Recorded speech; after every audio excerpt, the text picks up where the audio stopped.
Hello, my name is Emily Chick, and welcome to my crime causation strain theory presentation. What is strain theory? Well, it was first coined in 1938 by Robert K. Merton. It means how someone can respond to unpleasant situations in the form of delinquency. And the term anomie, which Robert K. Merton also revised, it's kind of the root of strain theory because it is the feeling of not belonging in society. Wealth, happiness, and education are common goals that people associate with success. So if someone does not have the wealth, the happiness, or the education, they may take to other means of trying to achieve those, and it can be in the form of delinquency. So robberies, burglaries, could be mugging, that sort of thing. Because the wealth can bring upon buying many things and kind of having that physical and material aspect of being successful, the car, the house, the family, and people can just kind of gloat in that because materials show how someone can be really successful and be like, man, they have a lot of money. They must do really well financially and have a really, really good paying job. And not having that feeling can lead to people being a little jealous.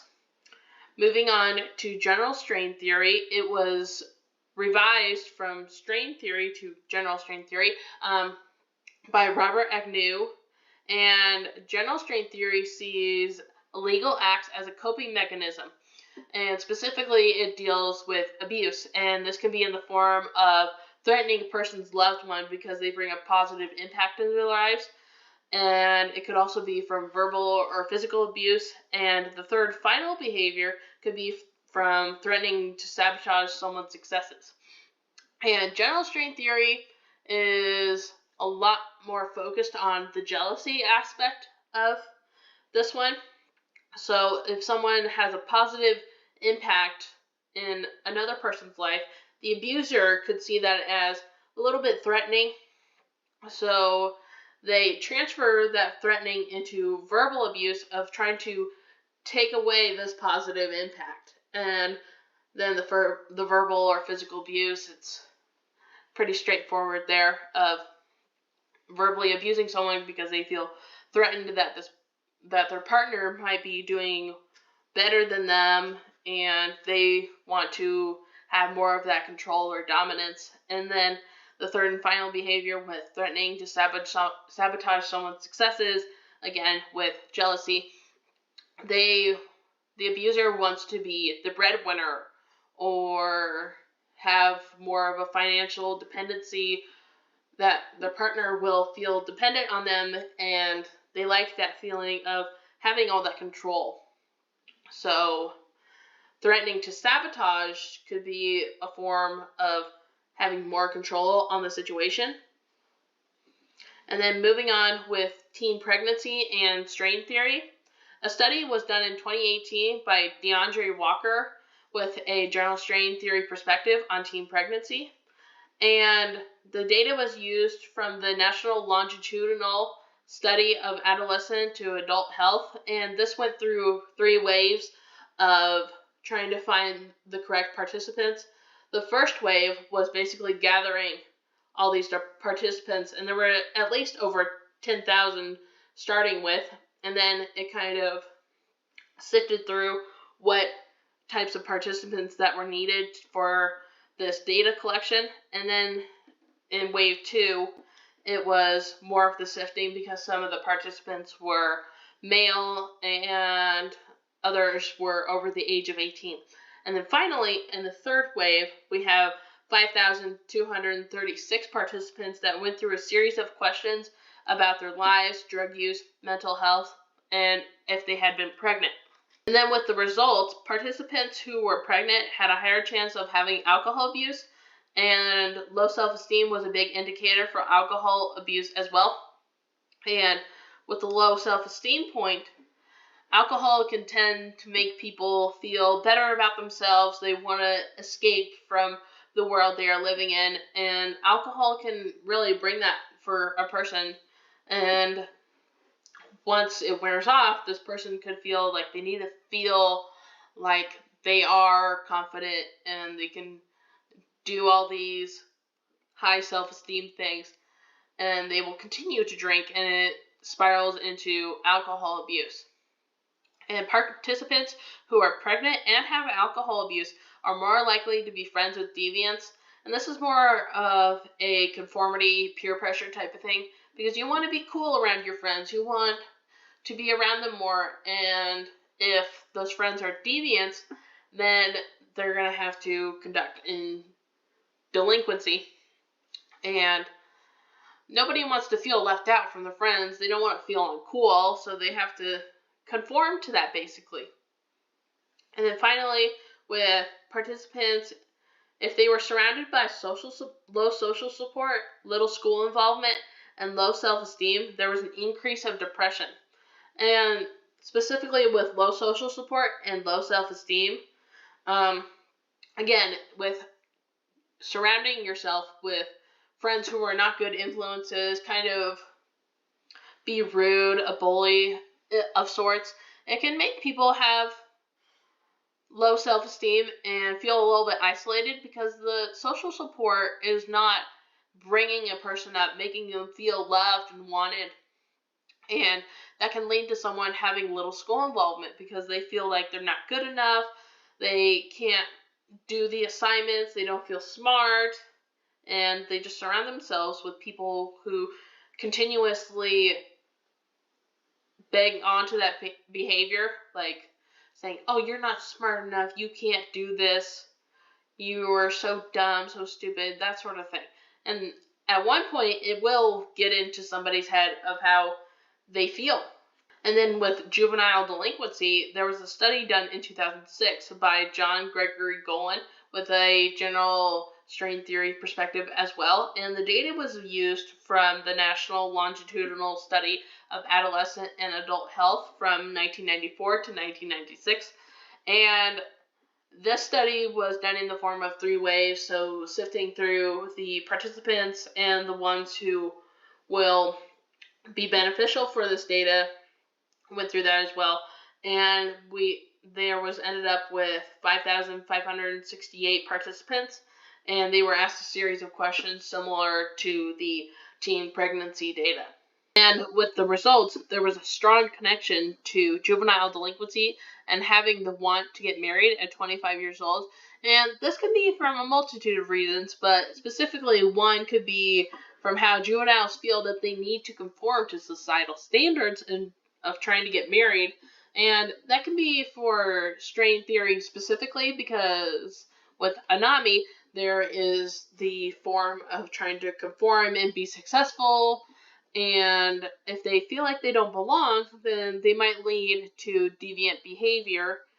And then there was a correlation with participants who got in trouble at school were more likely to engage in deviance overall, which does make sense because if a student is acting out and they are getting suspensions or expulsions, then they might lead to other acts of deviance in not a school setting. And finally, the removal of a positive role increased the amount of deviance within participants.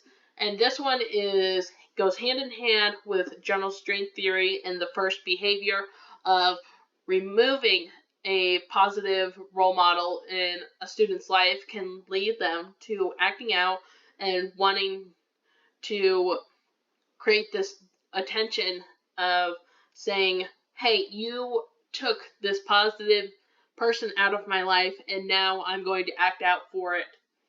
And the final study that I have to share is on foster children. It was a study from 2012 with Ravindra and Barn and Joe Pei Tai. They did a study on foster children with a general strain theory perspective. The data was collected from 261 people from 16 to 23 years old, and this all took place in England. Half of the participants had involved themselves in some form of crime. More white participants were shown to have more unemployment, homelessness, crime victimization, and problems in school.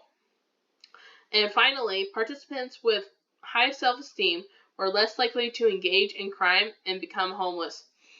And this form of crime, deviance, and problems in school, it can all relate back to the juvenile delinquency study, because they are having problems in school, expulsions, suspensions, that sort of thing. Then it can move on to other aspects of their life.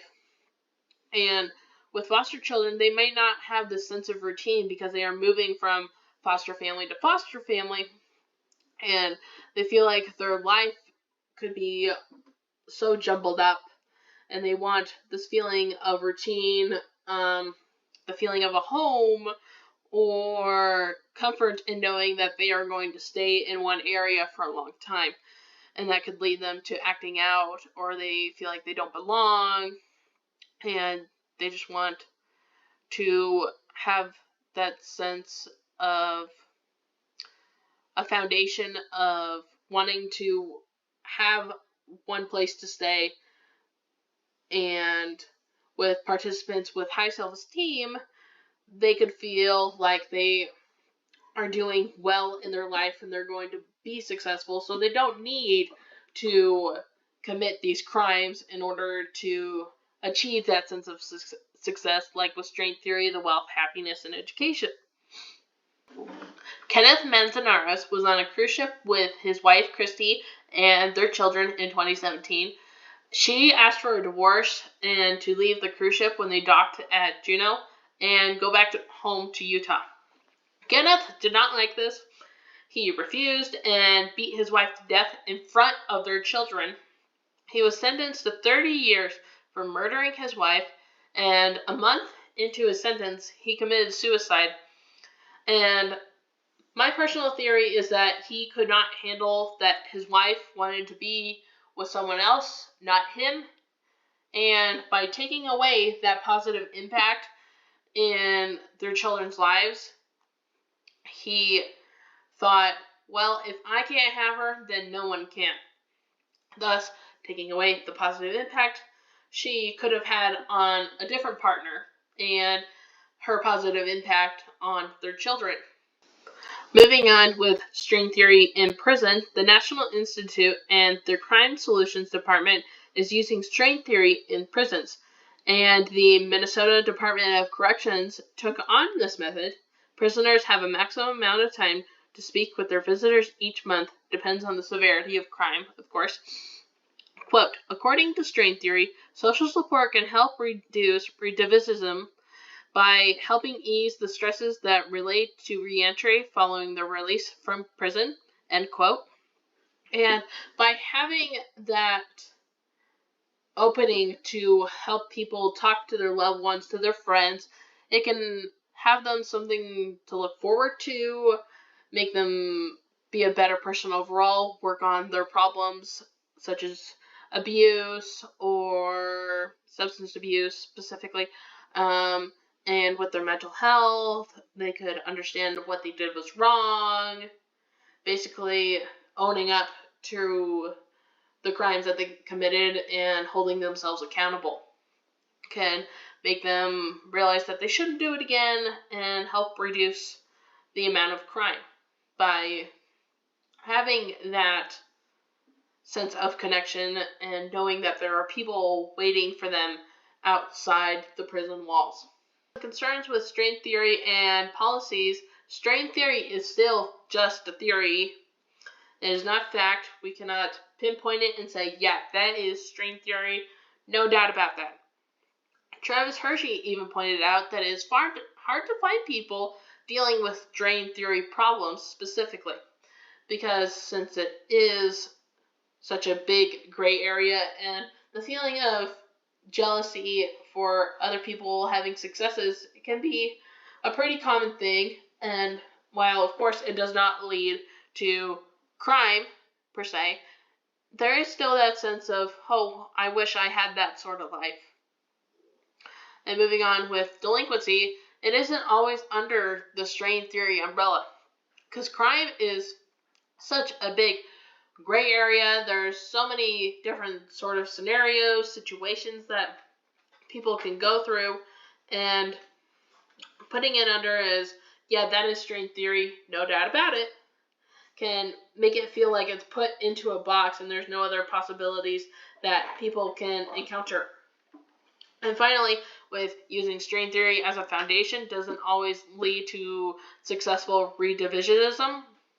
It's because sometimes criminals can go out and commit a crime again, and what was once thought string theory as being this reliable or credible source of why people do commit crimes, it can start seeing some cracks from there because of kind of the theory failing what it has set out to accomplish.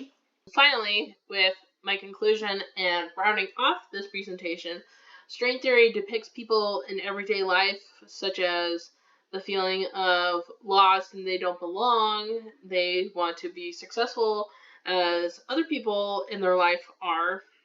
While it might not lead to deviance specifically, the feeling of not belonging and wanting to be successful is kind of a common feeling. And while the deviance part is kind of crossing the line, it is still there from time to time. And I've had some friends in high school who had general string theory behavior. A lot of the time it would be a one-way street sort of friendship where I would be all in. I would be there to comfort them when they needed someone to support them. And they weren't there to support me in my troubles. They felt as mine were invalid or not as important as theirs. So that was going on there. And when I found new friends, they felt like I was going to leave them. I was distancing myself from them. And so they tried to kind of spread rumors about me and how I'm a bad person and kind of just sabotage me overall, which I'm not a bad person. Like, I have flaws, but what they were saying was untrue. And that kind of upset me a little bit because there was no reason to do that, but they decided to do it anyway because they felt threatened of the positive impact that I found in myself with other friends. And finally, with the media likes to depict a character who has general string theory behavior as damaged, they need help, they need someone to love them and help guide them through this hard time. And a lot of the times the protagonist needs to fix them. And this can be from many different genres, but specifically one that comes to mind for me is romance movies. A lot of the times you see love interest as a guy and they are not like other guys. They're a loner and they want nothing to do with getting a partner, and they have substance abuse problems and many other things wrong with them. And then the love interest comes in and they're like, man, I can fix them. I can make them a better person. Which a lot of the time you can't fix somebody. They have to be willing to fix themselves. And with the media, they perceive it as, you can do this, it happens all the time, you can get your happy ending. But that isn't true. A lot of the time, people who have general string theory behavior are abusive, and people shouldn't surround themselves with those types because they don't want to fix, or they probably don't want to fix themselves. They don't see anything wrong with them. They want to have the control and have someone who is reliant on them, and there's no point in fixing them if they choose not to. And here are my references. I hope you enjoyed my presentation. I had a lot of fun making it, and I like being in this class a lot. It's so much fun, and I'm sad that it's almost over. We only have a few weeks left. It's kind of a bittersweet moment. I hope you enjoyed my presentation, and I will see you guys in class later this year. Okay, bye!